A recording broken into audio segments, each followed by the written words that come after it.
फटाके की मॅचला होती सुरुवात. गोलंदाज तयार आहे.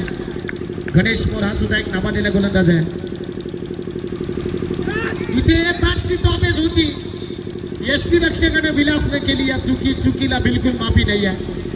वे फ्रॉम द बॉडी शरीरापासून थोडासा मात्र दूरवर चेंडू ठेवला, परंतु इथे सौरभ भगतने आपण बाजूने मोठा फटका खेळण्याचा प्रयत्न जसा केला ना तसा खेळून मॅच झाला यष्टी रक्षकाच्या हातामधून.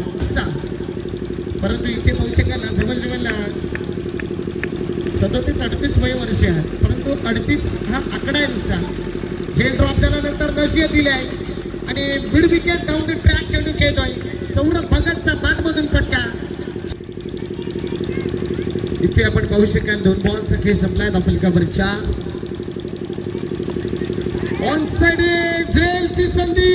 यावेळेस सौरभ भगत झालाय स्वस्तात बाद, कारण की दुसऱ्या आट्यामध्ये झेल सोडणार नाही आहे सौरभ भगतचा, कारण की सौरभची विकेट खूप